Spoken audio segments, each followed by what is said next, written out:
Hello guys, నా పేరు మైత్ర ఒకటి మై ఛానల్ ప్రకారం మన ఛానల్ సబ్స్క్రైబ్ చేసుకోకపోతే ఇప్పుడే సబ్స్క్రైబ్ చేసుకోండి. పక్కనే ఉన్న బెల్ ఐకాన్ క్లిక్ చేసి ఆల్లో పెట్టుకోండి. నా ఫర్దర్ వీడియోస్ మిస్ అవ్వకుండా చూడొచ్చు. చాలా మంది చూస్తున్నారు కానీ సబ్స్క్రైబ్ చేసుకోవట్లా. So please try to subscribe and click the bell icon also. So this is the first video in this channel. ఈ టాప్ 10 ఛానల్లో ఇదే మొట్టమొదటి వీడియో అనమాట. సో ఇక నుంచి ఫర్దర్గా ఎవ్రీ వీక్ ఎవ్రీ ట్యూస్డే ఇందులో టాప్ 10s అయితే వస్తూ ఉంటాయి. సో అవన్నీ కూడా మిస్ అవ్వకుండా చూడాలనుకుంటే ఖచ్చితంగా సబ్స్క్రైబ్ చేసుకొని బెల్ ఐకాన్ క్లిక్ చేసి ఆల్లో పెట్టుకోండి. వీక్ ఒక్క వీడియోనే మిమ్మల్ని మరీ ఎక్కువ ఇబ్బంది పెట్టను. So don't forget to subscribe. 2025 సంవత్సరం కొంతమందికి చేదు జ్ఞాపకాలు మిగిల్చి ఉండొచ్చు, కొంతమందికి చాలా అంటే చాలా మంచి సంవత్సరంగా అనిపించవచ్చు. బట్ కొంతమందికి మటుకు ఇది ఒక అన్ఎక్స్ప్లెయిన్డ్ ఇయర్. అంటే చాలా మిస్టరీలు వాళ్ళ చుట్టూ వాళ్ళ జీవితంలో జరిగాయి, కానీ వాటికి దేనికి కూడా జవాబులు అయితే లేవు. సో ఈరోజు ఈ వీడియోలో 2025లో జరిగిన 10 స్ట్రేంజెస్ట్ అన్ఎక్స్ప్లెయిన్డ్ మిస్టరీస్ గురించి తెలుసుకోబోతున్నాం. సో ఇంకెందుకు లేడు, let's get into the video. Number 10, vanished plane. ఆ రోజు డేట్ ఆగస్ట్ 2, 2025. 72 ఏళ్ల గ్రెగోరీ వాగన్, 66 ఏళ్ల కిమ్ వార్నర్, వీళ్ళిద్దరూ కలిసి వాళ్ళ పెట్ డాగ్ అయిన మాలీతో కలిసి జార్జ్ టౌన్ ఎయిర్పోర్ట్లో ఒక గ్రీన్ ఎయిర్ క్రాఫ్ట్ ఎక్కి బయలుదేరారు. ఇది ఎక్కడ ఉందంటే నార్థన్ టాస్మానియన్ తీరం దగ్గర ఉంటుంది. అది బేసిక్గా చాలా చిన్న ఎయిర్ క్రాఫ్ట్. వాళ్ళు న్యూ సౌత్ వేల్స్కి వెళ్తున్నారు. సెంట్రల్ న్యూ సౌత్ వేల్స్లో ఉన్న వాళ్ళ రిలేటివ్ ఇంటికి వెళ్తున్నారు. సో వాళ్ళు బేసిక్గా ఇన్ఫేమస్ బాస్ స్ట్రైట్ మీదగా వెళ్లాల్సి ఉంటుంది.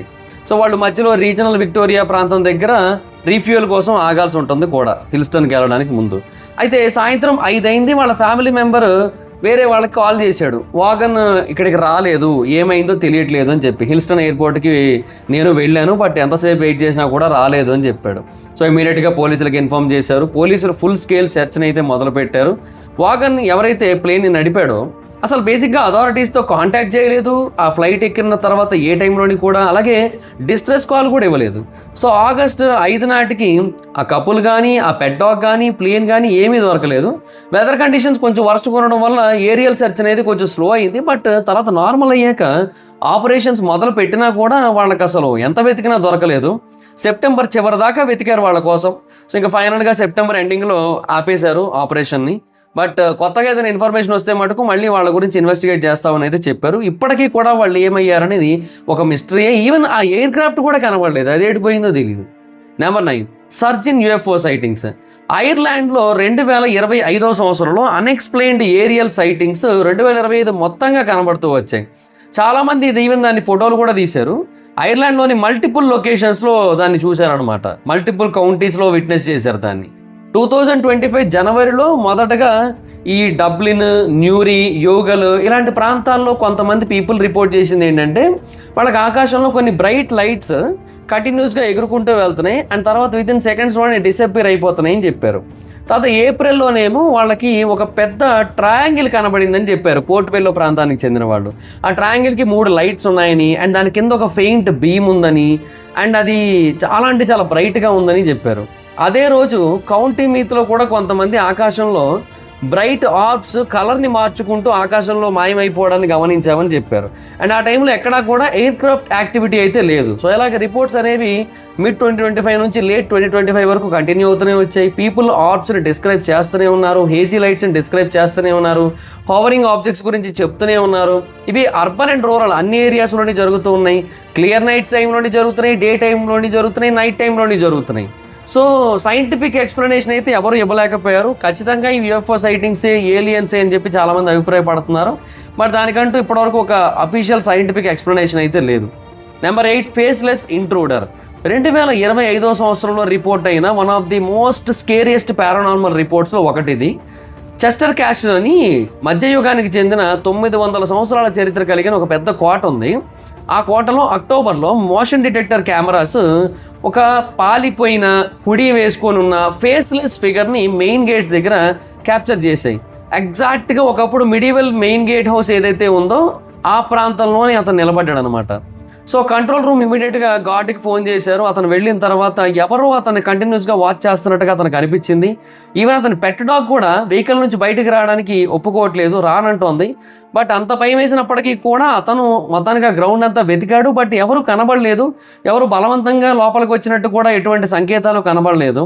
బట్ ఇంగ్లీష్ హెరిటేజ్కి తర్వాత చాలా చాలా పెద్ద సంఖ్యలో రిపోర్ట్స్ వచ్చాయి మల్టిపుల్ సైట్స్ నుంచి. ఏమని, బెస్రే హాల్ దగ్గర ఏమో నరికి వేయబడిన ఓ చెయ్యి కనబడిందని, తర్వాత సోల్జర్స్ వెస్ట్ పార్క్లో ఉన్న ఫారెస్ట్కి వెళ్ళిన తర్వాత కనిపించకుండా మాయమైపోతున్నారని, తర్వాత వెస్ట్ పార్క్ ఈవెన్ క్లోజ్ చేసిన తర్వాత కూడా దాని లోపల నుంచి ఏదో బాల్ బౌన్స్ అవుతున్నట్టుగా, ఎవరో ఆడుకుంటున్నట్టుగా వింత వింత శబ్దాలు వస్తున్నాయని చెప్పడం మొదలుపెట్టారు.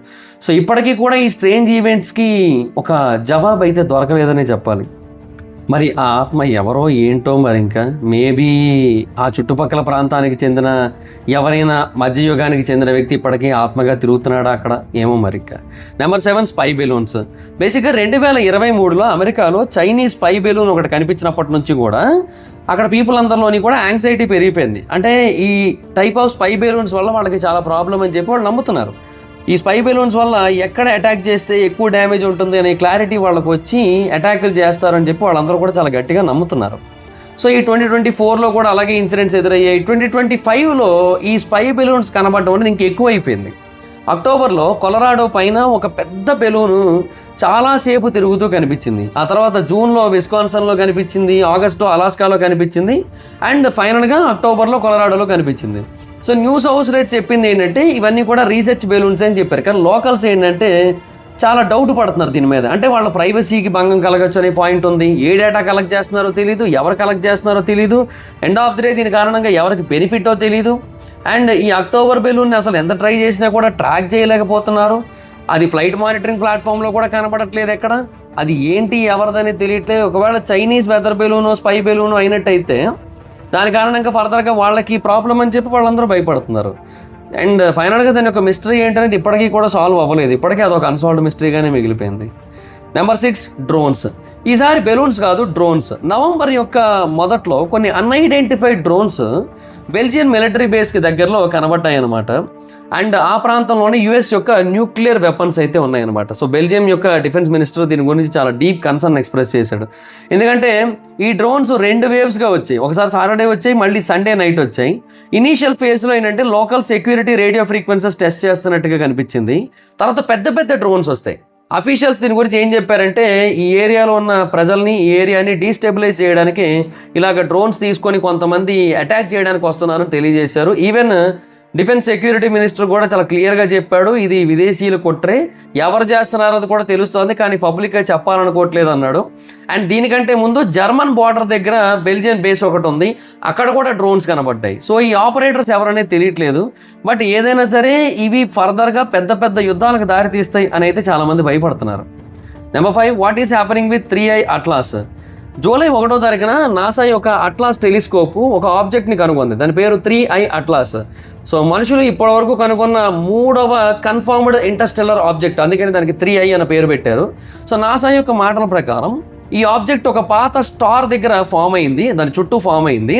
అండ్ దానిలో మొత్తంగా కార్బన్ డైఆక్సైడ్ ఐసే ఉంది. అండ్ ఎర్త్కి ఎటువంటి థ్రెట్ అయితే లేదు దాని కారణంగా చెప్తున్నారు. కానీ కొంతమంది ఒప్పుకోవట్లేదు. కాంట్రవర్షియల్ ఆస్ట్రోనామర్ అయిన ఎబీ లియోబ్ ఏమంటున్నాడంటే ఈ ఆబ్జెక్ట్ యొక్క ఎక్స్ట్రాడినరీ ట్రెజెక్టరీ ఏదైతే ఉందో అది ఎర్త్ యొక్క ఆర్బిటల్ ప్లేన్కి వితిన్ 5 degreesలోనే పాస్ అవుతుంది. సో ఇలాంటివి కోఇన్సిడెన్షియల్గా జరగడానికి కేవలం 0.2% మాత్రమే ఛాన్స్ ఉంది. అండ్ అంతేకాదు అది కలర్ కూడా షిఫ్ట్ అవుతుంది ఎప్పటికప్పుడు. దాని యొక్క సైజు కూడా పెద్దగా ఉంది. దాంట్లో నెగిటివ్ పోలరైజేషన్ ఉంది. అండ్ ట్రెడిషనల్ టైల్ లేదు. ఫస్ట్ ఆఫ్ ఆల్ ఇలాంటి స్పేస్ ఆబ్జెక్ట్స్కి టైల్ ఉంటుంది, కానీ దీనికి లేదు. సో ఈ 3i అట్లాస్ విషయాలు ఇవన్నీ కూడా అన్ఎక్స్ప్లెయిన్డ్గా మిగిలిపోయాయి అని చెప్పాడు. లియో యొక్క థియరీస్ని చాలా వరకు కొట్టేసినప్పటికీ కూడా కొంతమంది ఏమంటారంటే ఇప్పటికీ అదొక మిస్టరీనే. ఎందుకంటే ఆ కలర్ షిఫ్ట్ గురించి ఇప్పటికీ ఎవరూ జవాబు చెప్పలేకపోతున్నారు. అండ్ అది ఇంటర్స్టెల్లార్ స్పేస్లో ఎన్నాళ్ళుగా ట్రావెల్ చేస్తూ ఉందో మనకు తెలియదు కదా. అండ్ ఎక్కడ నుంచి పుట్టిందనేది కూడా మనకు తెలియదు. సో అది మనకు తెలిస్తేనే ఫర్దర్గా ఆ ప్రాంతం నుంచి ఏవైనా ఆబ్జెక్ట్స్ మళ్ళీ వచ్చి భూమిని ఢీకొట్టకుండా మనం చూసుకోవచ్చు. ఎందుకంటే ఇది జస్ట్ ఎర్త్ యొక్క ఆర్బిటల్ ప్లేన్ నుంచి 5 degrees నుంచి మాత్రమే పాస్ అయింది.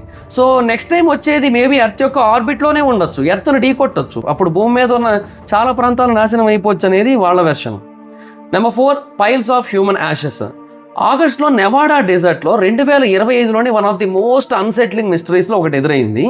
300 మందికి పైగా మనుషుల యొక్క అస్థికలు, అంటే మొత్తం యాషెస్, బూడిద లాస్ వేగాస్ దగ్గర కనబడింది అనమాట. పోలీసులకి అది ఎక్కడి నుంచి వచ్చిందనేది అసలు ఏమాత్రం ఐడియా రావట్లేదు. సో ఎవరైతే పర్సన్ ఆ యాషెస్ని కనుగొన్నాడో ఆ కుప్పని, ఆ పర్సన్ ఏంటంటే నా పేరు బయటికి రాకుండా చూసుకోండి అని చెప్పాడు. అథారిటీస్కి ఇన్ఫార్మ్ చేశాడు. సో ఆ ప్రాంతంలో ఉన్నవన్నీ కూడా హ్యూమన్ రిమైన్స్ అని చెప్పి కన్ఫర్మ్ చేశాడు. చేసిన తర్వాతే పోలీసులు ఫోన్ చేసి చెప్పాడు. సో పబ్లిక్ ల్యాండ్లో ఇలాగ యాషెస్ పడేయడం అనేది ఇల్లీగల్. ఓకే, అయితే ఫ్యూనరల్ హోమ్స్కి దీని కారణంగా స్ట్రిక్ట్గా ఏదైనా ఏమంటారో శిక్షలు పడే అవకాశం అయితే ఉంటుంది. ఎందుకంటే వాళ్ళకంటూ కొన్ని లిమిట్స్ ఉంటాయి, ఆ లిమిట్స్ దాటి వెళ్ళకూడదు. అయితే ఫ్యూనరల్ హోమ్ ఏది కూడా ఇందులో ఇన్వాల్వ్ అయినట్టుగా ఎక్కడ ఎవిడెన్స్ అయితే దొరకలేదు. ఒకవేళ ఫ్యూనరల్ హోమ్ ఇందులో ఇన్వాల్వ్ కాలేదు అన్నట్టయితే ఆల్టర్నేట్ ఏంటో తెలుసా? ఎవరో కొంతమంది ఇలాగ 300 మంది మనుషుల్ని చంపేసి ఆ 300 మంది మనుషుల్ని కూడా కాల్చి బూడిద చేసి ఆ బూడిద మొత్తాన్ని కూడా తెచ్చి అక్కడ పడేశారు. ఒకవేళ అదే కనుక నిజమైనట్టయితే వాళ్ళు ఎవరు, చంపిన వాళ్ళు ఎవరు, చచ్చిపోయిన వాళ్ళు ఎవరు, అసలు ఏమీ అర్థం కాకుండా ఉందన్నమాట. సో ఇది చాలా అంటే చాలా పెద్ద మిస్టరీగా మారింది. And number 3, ChatGPT సైకోసిస్. బేసిక్గా ChatGPT ఫస్ట్ లాంచ్ అయినప్పుడు పీపుల్ దీని అంత పట్టించుకోలేదు. కానీ తర్వాత ఇది ఎంత బాగా ఉపయోగపడుతుందో అర్థం చేసుకొని వాళ్ళ వర్క్ని ఎంత ఫాస్ట్ చేస్తుందో తెలుసుకొని దాన్ని యూజ్ చేయడం మొదలుపెట్టారు. బట్ దాంట్లో కొన్ని ఫ్లాస్ కూడా ఉన్నాయి. అందులో ఏంటంటే, ఒకటి, ChatGPT బాట్కి ఏదైనా ఒకటి తెలియకపోయినట్టయితే అది కొన్ని హాలుసినేటింగ్ ఆన్సర్స్ ఇస్తుంది. అండ్ పీపుల్ దానికి కనెక్ట్ అయిపోయి దాన్ని యూజ్ చేసేస్తున్నారు కూడా. బేసిక్గా అంతకుముందు క్రిస్మస్ డే 2021 టైంలో జస్వంత్ సింగ్ చైల్ అని చెప్పి ఒక పర్సన్ విండ్సర్ క్యాస్టిల్ లోపలికి వెళ్ళి క్రాస్ బోని ఉపయోగించాడు అక్కడ. సో ఆ ఫోటోని దీనికి ఇచ్చినప్పుడు, రెప్లికా చాట్బోట్ సరాయికి ఇచ్చినప్పుడు, అది అతన్ని ట్రైన్డ్ 5th అసాసిన్ అని చెప్పింది అనమాట. అతనేం అసాసిన్ కాదు, కానీ అలా చెప్పింది. సో 2025లో కూడా ఇలాంటివి కొన్ని జరుగుతున్నాయి. And especially people ChatGPT connect అయిపోయి అది చెప్పినవన్నీ చేసేసి వాళ్ళ జీవితంలో చాలా మిస్టేకులు చేస్తున్నారు. న్యూయార్క్కి చెందిన జేమ్స్ అనే పర్సన్ ChatGPT ఒక డిజిటల్ గాడ్, అది ప్రిజన్లో బంధించబడింది. సో దాన్ని బయటికి తీసుకురావాలని చెప్పి ఒక $70 ఖర్చు పెట్టి ఒక కస్టమ్ సిస్టమ్ క్రియేట్ చేశాడు. సో అది నిజం కాదు కదా, ChatGPT ఏమీ సెంటినెంట్ కాదు కదా. అలాగే ఇంకొక పర్సన్ 10 రోజుల పాటు ఏఐ చెప్పిందని చెప్పి ఎవ్వరూ అతన్ని అరెస్ట్ చేయకపోయినా కూడా అతనే 10 రోజుల పాటు జైల్లోకి వెళ్ళి కూర్చున్నాడు. ఒక 10 రోజుల పాటు జైల్లో కనుక గడిపినట్టయితే జీవితం చాలా ప్రశాంతంగా ఉంటుందని చెప్పి ChatGPT చెప్పిందని చెప్పి, అంటే ఏఐ చెప్పిందని చెప్పి. ఆ తర్వాత ఒక మహిళ తన హస్బెండ్ వదిలేసింది. ఏం చెప్పింది? రియాలిటీ నుంచి నువ్వు బయటికి రా, రియాలిటీ నుంచి బయటికి రా, నీ హస్బెండ్ వదిలేయి, ప్రపంచాన్ని పరిశోధించు, ప్రపంచాన్ని ఛేదించు, సాధించు, అది ఇదని చెప్పిందని చెప్పి వాళ్ళ ఆయన వదిలేసింది. సో డెవలపర్లు, సైకాలజిస్టులు భయపడుతున్నారు. ఈ నెంబర్ పెరుగుతోంది day by day. AI associated delusional spirals ఇవి ఎక్కువైపోతున్నాయి. సో మనుషులు బేసిక్గా ఏఐ చెప్పిందల్లా చేసేసి వాళ్ళ లైఫ్ని చెడగొట్టుకుంటున్నారు. సో ఇంకా ఏం చేస్తే ఇది మారుతుంది అనేది ఒక పెద్ద మిస్టరీగా మారిపోయింది అనమాట. 2025లో ఇది పెద్ద mystery. Number 2, who is killing young men in Kashmir. March 2025లో మహమ్మద్ సాదిక్ అనే ఒక వ్యక్తికి తన కొడుకైన షౌకత్ అహ్మద్ చనిపోయాడని చెప్పి న్యూస్ వచ్చింది. సో అతని శరీరాన్ని చూస్తే ఒంటి నిండా గాయాలు ఉన్నాయి, కన్ను మీద కూడా విపరీతంగా రక్తం ఉంది. అండ్ కాళ్ళు, చేతుల మీద ఉన్న చర్మాన్ని ఎవరో తీసేశారు. అతని జుట్టు కూడా పోయింది. సో అతని పెద్ద కొడుకైన రియాజ్ చనిపోయిన 3 రోజులకే ఇతను కూడా చనిపోయాడు అనమాట. బేసిక్గా వీళ్ళిద్దరూ కూడా కనిపించకుండా పోయారు నెల క్రితం. అండ్ ఫైనల్గా 6 రోజుల క్రితం అతను, 3 రోజుల క్రితం ఇతను చనిపోయి కనిపించారనమాట. వాళ్ళ ఇంటికి దూరంగా సుమారుగా 10 కిలోమీటర్ల దూరంలో ఉన్న ఒక చిన్న చెరువులో వాళ్ళ బాడీస్ అయితే కనిపించాయి. సో ఇద్దరు కూడా ఆత్మహత్య చేసుకున్నారని చెప్పి అథారిటీస్ చెప్పేశారు. బట్ ఫ్యామిలీ ఒప్పుకోవట్లే, ఏదో జరిగింది అని చెప్పి. సో కొంతమంది లోకల్ పీపుల్ ఏం నమ్ముతున్నారంటే ఎవరో వాళ్ళని ఎత్తుకెళ్ళిపోయి వాళ్ళ మీద కొన్ని రకాల పరిశోధనలు చేశారు అని నమ్ముతున్నారు. బహుశా అవి ఏలియన్స్ కూడా అయి ఉండొచ్చు అనే ఒక అభిప్రాయం అయితే వ్యక్తపరుస్తున్నారు. ఎందుకంటే ఇలాగ చర్మాన్ని తీసేయడం, కన్ను మీద గాయాలు ఉండడం, ఒంటి నిండా గాయాలు ఉండడం, ఇవన్నీ చూస్తుంటే ఏలియన్స్ వాళ్ళని ఏమైనా కిడ్నాప్ చేశారా, ఎత్తుకెళ్ళి వాళ్ళ మీద పరిశోధనలు చేశారా అనే ఒక డౌట్ అయితే వస్తుంది. బేసిక్గా ఇండియాలో కూడా హిమాలయాల దగ్గర, ఈ కాశ్మీర్ దగ్గర ఏలియన్ యాక్టివిటీ ఉందని చెప్పి చాలామంది నమ్ముతూ ఉంటారు. సో అలాగే వీళ్ళ విషయంలో కూడా జరిగిందేమో అని చెప్పి నమ్ముతున్నారు. వీళ్ళతో పాటుగా ఇంకొక అబ్బాయి కూడా మాయమైపోయాడు, ముక్తార్ అహ్మద్ అవాన్. అతను ఇప్పటివరకు దొరకలేదు. సో ఏమయ్యాడు అనేది ఇప్పటికీ అర్థం కావట్లేదు. ప్రొటెస్ట్లు అయితే జరిగాయి, but still no use. So దాని వెనకున్న రీజన్ ఏంటి? ఇప్పటికీ అదొక పెద్ద మిస్టరీ అనే చెప్పాలి. ఫైనల్గా నెంబర్ 1, వేర్ ఈజ్ గుస్ లామోంట్. సెప్టెంబర్ 27న 4 ఏళ్ల అగస్టస్ గుస్ లామోంట్ అనే ఒక అబ్బాయి సౌత్ ఆస్ట్రేలియాలో ఉంటాడు. తన ఇంటి ముందు ఆడుకుంటున్నాడు యాక్చువల్లీ. అయితే ఆడుకుంటున్నప్పుడు వాళ్ళ అమ్మమ్మ చెప్పిన దాని ప్రకారం ఒక అరగంట క్రితమే చూసింది, సాయంత్రం 5 ఆ టైంలో ఇంటి బయట ఆడుకోవడం చూసింది. అరగంట తర్వాత లోపలికి పిలుద్దామని చెప్పి వెళ్తే ఆ అబ్బాయి లేడు. కెమెరాస్లో చూశారు, ఆ అబ్బాయి ఎక్కడ కనబడట్లేదు. పోనీ ఆ అబ్బాయి ఎటు వెళ్ళిపోయినట్టు కూడా కనపడలేదు ఎందులోని కూడా. ఫ్యామిలీ 3 గంటల పాటు వెతికిన తర్వాత పోలీసులు కాంటాక్ట్ అయ్యారు. తర్వాత 10 రోజుల పాటు వెతికారు. Drones, mounted officers, dogs, ground teams అన్నిటినీ పెట్టారు. ఒక్క క్లూ కూడా దొరకలేదు. సో సోషల్ మీడియా మొత్తం స్ప్రెడ్ అయ్యింది. కాన్స్పిరసీ థియరీస్ వచ్చాయి, వైల్డ్ స్పెక్యులేషన్స్ వచ్చాయి. ఒక గోస్ట్ అతన్ని ఎత్తుకుపోయిందని చెప్పారు. అది కూడా ఫ్యామిలీకి చెందిన గోస్టే అంటున్నారు. ఏమో మనకు తెలియదు, ఒక మిస్టరీగా ఉంది. సో ఇప్పటికీ కూడా ఒక డెవలప్మెంట్ అయితే లేదు ఈ కేసు పరంగా. పోలీసులు ఫౌల్ ప్లే జరిగినట్టుగా అనుమానించట్లే, బట్ గుస్ అయితే బతికుండకపోవచ్చు అని అయితే నమ్ముతున్నారు. సో ఏమయ్యాడు? దెయ్యం ఎత్తుకుపోయిందా, లేదంటే కిడ్నాప్ చేశారా? కిడ్నాప్ చేస్తే కెమెరాల్లో అయినా కనబడాలి కదా, అది కూడా లేదు. ఎక్కడికైనా లోయ లాంటి దాంట్లో పడిపోయాడా, లేదంటే ఏదైనా డ్రైనేజ్ లాంటి వాటిలోకి పడిపోయాడా తెలియట్లే. పోనీ అది పడిపోయినా కనబడాలి, ఏదీ కనబడట్లే. సీసీ కెమెరాస్ బేసిక్గా ఏ ప్లేస్ని అయితే కవర్ చేస్తాయో ఆ ప్లేస్లోనే ముందు కనబడ్డాడు, కానీ తర్వాత అవి కవర్ చేయని ప్లేస్కి వెళ్ళాడు, మళ్ళీ ఆ తర్వాత మాయమైపోయాడు. అదనమాట పాయింట్. మళ్ళీ అటు వెళ్ళడానికి ఏం దారి కూడా లేదు. ఏమయ్యాడో ఎటుపోయాడో ఇప్పటికీ కూడా అర్థం కావట్లా. సో చూడాలి మరి, ఇంకా ఎప్పటికైనా తెలుస్తుందో లేదో. So that's guys, this is the video మీకు నచ్చితే లైక్ చేసి వీడియోని షేర్ చేయండి. ఇవి 2026లోని 10 స్ట్రేంజ్ అన్ఎక్స్ప్లెయిన్డ్ మిస్టరీస్. వీటిలో మీకు ఏది చాలా మిస్టీరియస్గా అనిపించిందో కింద కామెంట్ సెక్షన్లో తెలియజేయండి. ఈ వీడియో మీకు నచ్చితే లైక్ చేసి వీడియోని షేర్ చేయండి. ఇప్పటికైనా మన ఛానల్ సబ్స్క్రైబ్ చేసుకోకపోతే ఇప్పుడే సబ్స్క్రైబ్ చేసుకోండి. పక్కనే ఉన్న బెల్ ఐకాన్ క్లిక్ ఆల్లో పెట్టుకోండి. నా ఫర్దర్ వీడియోస్ మిస్ అవ్వకుండా చూడొచ్చు. చాలా మంది చూస్తున్నారు కానీ సబ్స్క్రైబ్ చేసుకోవట్లా. So please try to subscribe and click the bell icon also. నా ఇన్స్టాగ్రామ్ ఐడి ఎవరు అక్కడ వచ్చి ఫాలో అవచ్చు. Thank you so much. Bye. Next video. By.